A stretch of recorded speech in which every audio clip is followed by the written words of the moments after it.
have again one of our favorite guests, Professor Ray Brescia, who's the Honorable Harold R. Tyler Chair in Law and Technology here at Albany Law School.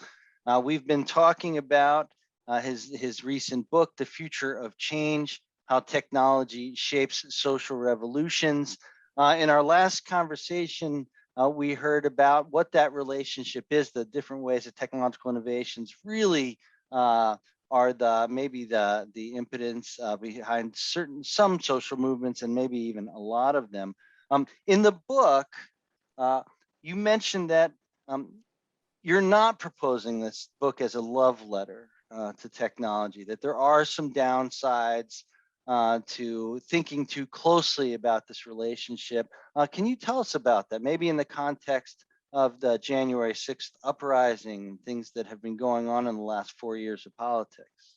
So, I think there's a couple of responses to that. On the first response would be, within a social movement, if we think that the social movement is advocating, positive social change, there can be sort of a force within that movement that people feel like, oh, if I send this tweet, or if I post something on Facebook, I've done my part for advancing social change. And it's sort of sometimes referred to as slacktivism, that it can suck the air out of a movement if people think that they're doing hard work for social change when they're doing a little more than hitting a few keystrokes or liking something on social media.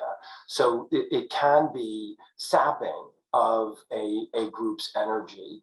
At the same time, it also can be used to foment violence and to organize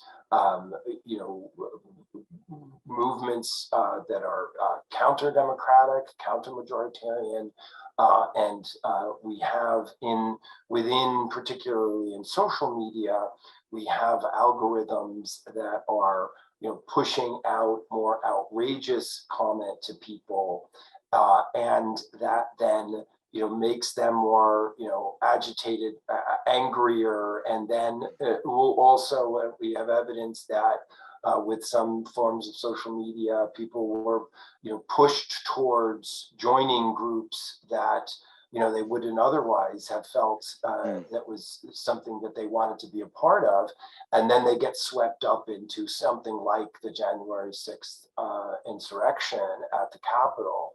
So not to say that everyone there was an unwitting victim of algorithms, but still I think that there is evidence that people were pushed to the extremes, at that the algorithms that are trying to drive engagement with the sites, that people will stay on the sites, are feeding people more outrageous content, which is often misinformation, and thus leading them to doing things that they wouldn't otherwise do if they weren't given this more outrageous and incorrect information.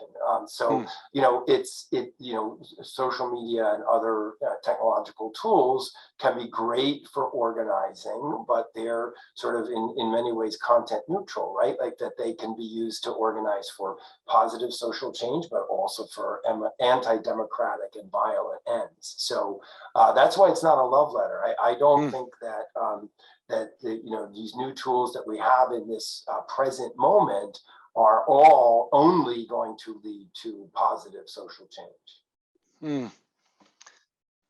Professor, thank you for another informative meeting. We're really benefiting from your expertise in this. So again, Professor Ray Brescia, it was great to see you and hear about your new book.